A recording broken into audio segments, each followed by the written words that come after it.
கிறிஸ்துவுக்குள் பிரியமான தேவ பிள்ளைகள் அனைவரையும் புதிய மாதத்தில் நான் அன்போடு கூட வாழ்த்தி வரவேற்கிறேன். கடந்த மாதங்கள் முழுவதுமாக கர்த்தர் நம்மை பாதுகாத்து கிருபையாய் வழிநடத்தினார். இந்த மாதமும் வாக்குத்தத்த வசனத்தின்படி வேதம் சொல்கிறது, சங்கீதம் 55:22, கர்த்தர் மேல் உன் பாரத்தை வைத்துவிடு, அவர் உன்னை ஆதரிப்பார், நீதிமானை ஒருபோதும் தள்ளாட ஒட்டார் என்று வேதம் சொல்கிறது. மத்தேயு 11ஆம் அதிகாரத்தில் நாம் பார்க்கும்போது 28 வருத்தப்பட்டு பாரம் சுமப்பவர்களே, நீங்கள் எல்லாரும் என்னிடத்தில் வாருங்கள், நான் உங்களுக்கு இளைப்பாறுதல் தருவேன் என்று கர்த்தர் வாக்குரைக்கிறார். 1 பேதுரு 5ஆம் அதிகாரம் 7ஆம் வசனம் இவ்வாறாய் கூறுகிறது, அவர் உங்களை விசாரிக்கிறவரானபடியால் உங்கள் கவலைகளை எல்லாம் அவர் மேல் வைத்து விடுங்கள். ஆமென். ஒருவேளை இதை கேட்டுக்கொண்டிருக்கிற தேவ பிள்ளையே, பாரத்தோடு வருத்தத்தோடு வேதனையோடு கண்ணீரோடு கூட கேட்பீர்களானால் கர்த்தர் சொல்கிறார், உன் பாரத்தை என் மீது வைத்து விடு, நான் அதை சுமப்பேன், நான் உனக்கு மீட்பை தருவேன், சந்தோஷத்தை தருவேன், சமாதானத்தை தருவேன் என்று கர்த்தர் வாக்குரைக்கிறார். எதற்கும் சோர்ந்து போகாமல் அழைத்த தேவன் அவர் உண்மை உள்ளவராயிருக்கிறார், நிச்சயமாய் எனக்காக அவர் யாவையும் செய்து முடிப்பார் என்கிற வாஞ்சையோடு கூட நீங்கள் இருப்பீர்களானால் கர்த்தர் கண்டிப்பாக உங்கள் வாழ்க்கையில் இயற்கைக்கு அப்பாற்பட்ட விதத்தில் உங்கள் மேல் இருக்கிற பாரங்களை கர்த்தர் மாற்றி போட்டு விடுவார்.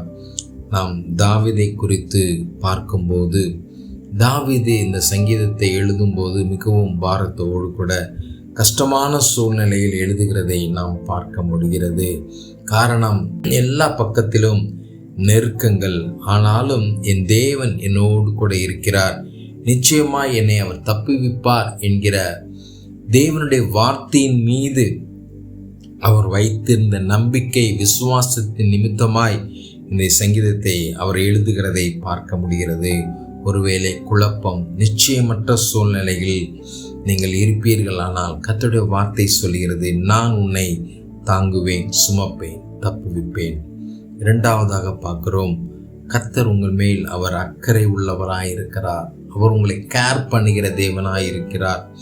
கண்டிப்பாக உங்கள் வாழ்க்கையில் இருக்கிற சூழ்நிலைகளை கர்த்தர் கேர் பண்ணுவார். அதை முற்றிலுமாய் உங்களை விட்டு எடுத்து போடக்கூடிய சூழ்நிலையை கர்த்தர் உருவாக்குவார்.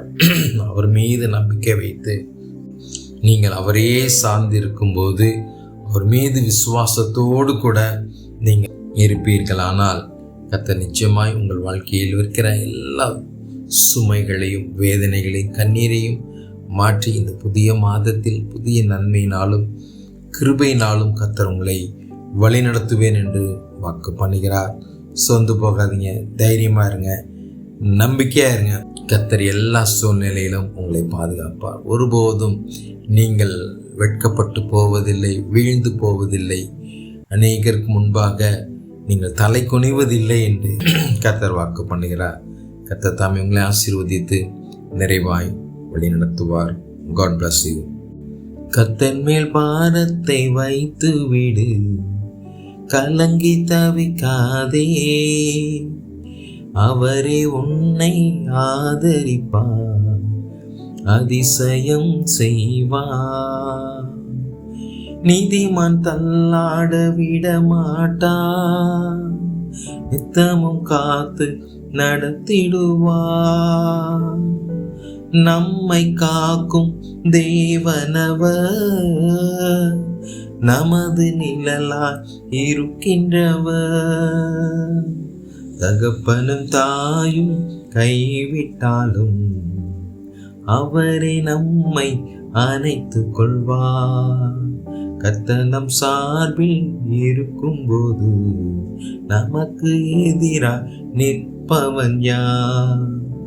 வாழ்வை கர்த்தருக்கு ஒப்பு கொடுப்போம், அவரே எல்லாம் வாய்க்க செய்வார், என்றும் அவரில் மகிழ்ந்திருப்போம், இதய விருப்பம் நிறைவேற்றுவார், கர்த்தர் மேல் பாரத்தை வைத்து விடு, கலங்கி தவிக்காதே, அவரை உன்னை ஆதரிப்பார், அதிசயம் செய்வார். கண்டிப்பாக இந்த மாதம் உங்கள் வாழ்க்கையில் கர்த்தர் ஒரு அதிசயத்தை காண செய்வார். சொந்து போகாமல் தைரியத்தோடு கூட வாழ முற்படுங்கள். நம்பிக்கையாக இருக்க ஆரம்பியுங்கள். கர்த்தர் உங்களை ஆசீர்வதித்து நிறைவாய் வழி நடத்துவார். God bless you.